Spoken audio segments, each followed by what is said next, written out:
നമ്മളൊക്കെ എപ്പോഴും കേൾക്കുന്ന ഒന്നാണ്, ജീവിച്ചിരിക്കുന്ന ദൈവങ്ങളാണ് മാതാപിതാക്കളെന്ന്. അങ്ങനെ തന്നെയാണ്. മാതാപിതാക്കളെ ദൈവതുല്യരായി കാണണം. അങ്ങനെ തന്നെയാണ്. മാതാ പിതാ ഗുരു ദൈവമെന്ന മഹത് വാക്യം നമ്മൾ കേട്ടിട്ടില്ലേ? അതും അങ്ങനെ തന്നെയാണ്. അനേക മഹാത്മാക്കൾ പറയാറുണ്ട് മാതാപിതാക്കളുടെ സ്ഥാനത്തെക്കുറിച്ച്. എന്നാൽ മക്കൾ മാതാപിതാക്കളെ ദൈവതുല്യരായി കാണണമെങ്കിൽ മാതാപിതാക്കൾ എങ്ങനെയുള്ളവരായിരിക്കണം? അവർ ദൈവങ്ങളായി മാറണം. മക്കളുടെ നേരെ അസഭ്യ വാക്കുകൾ പറയുകയും മക്കളെ ദുരുപയോഗം ചെയ്യുകയും മാതാപിതാക്കളുടെ കടമകൾ അവർ നിർവഹിക്കാതെ വരുമ്പോഴാണ് മക്കൾ ഒരിക്കലും മാതാപിതാക്കളെ ദൈവങ്ങളായി അംഗീകരിക്കാതിരിക്കുന്നത്. ജന്മം കൊടുത്തതുകൊണ്ട് മാത്രം ഒരിക്കലും ഒരു മാതാപിതാക്കളാകുന്നില്ല.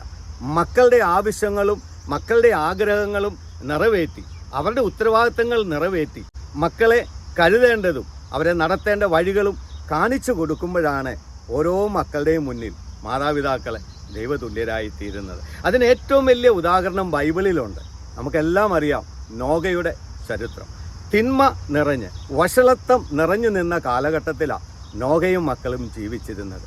നോഗയുടെ 3 ആൺമക്കളും അവരുടെ ഭാര്യമാരും, നോഗയും ഭാര്യയും അന്ന് ജലപ്രളയത്തിലൂടെ രക്ഷപ്പെട്ടതായി നമ്മൾ ബൈബിളിലെ കാണുന്നുണ്ട്. എന്തുകൊണ്ട് നോഗയുടെ മക്കൾ അങ്ങനെയായി തീർന്നു? നല്ലവരായി, തിന്മ നിറഞ്ഞ ലോകത്തിൽ അവർ മാത്രം നല്ലവരായി മാറി. നോഗയും ഭാര്യയും അതനുസരിച്ച് മാതൃകയുള്ള ദമ്പതിമാരായി മക്കളുടെ മുന്നിൽ അവരെ പഠിപ്പിച്ചും കാണിച്ചും വഴി കാണിച്ചും കൊടുത്തു ജീവിച്ചു. നോഗയും ഭാര്യയും കണ്ടാണ് മക്കൾ വളർന്നത്. അതുകൊണ്ടാണ് അവരും വിശുദ്ധിയിൽ ജീവിച്ച് മുന്നേറുവാൻ ഇടയായി തീർന്നത്. സ്നേഹമുള്ള മാതാപിതാക്കളെ, നിങ്ങളെ മക്കൾ ദൈവതുല്യരായി കാണണമെങ്കിൽ നിങ്ങൾ മാതൃകയുള്ള ജീവിതം നയിക്കുന്നവരായിരിക്കണം. നിങ്ങളുടെ കടമകളും മറ്റും നിങ്ങൾ നിറവേറ്റുക. മക്കൾക്ക് ആവശ്യമുള്ളതും അവർക്ക് കാണിക്കേണ്ട വഴികൾ കാണിച്ചു കൊടുക്കുകയും നന്മയിലും സ്നേഹത്തിലും സന്തോഷത്തിലും സമാധാനത്തിലും നിങ്ങൾ ജീവിച്ച് കാണിക്കുകയും ചെയ്താൽ തീർച്ചയായിട്ടും ഓരോ മക്കളും നിങ്ങളെ ദൈവതുല്യരായി കാണും. അവരുടെ മുന്നിൽ നിങ്ങൾ ദൈവങ്ങൾ തന്നെയാണ്.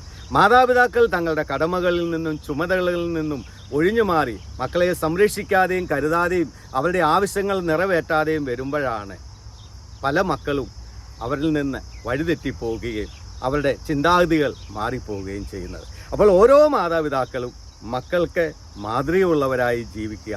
അപ്പോൾ നിങ്ങളുടെ മക്കൾ നിങ്ങളെ തീർച്ചയായിട്ടും ദൈവ തുല്യരായി തന്നെ കാണും. മാതാപിതാക്കൾ കാണപ്പെടുന്ന ദൈവം തന്നെയാണ്. അങ്ങനെയാണെങ്കിൽ ദൈവതുല്യരായി ജീവിക്കുക. ദൈവം നിങ്ങളെ അനുഗ്രഹിക്കട്ടെ.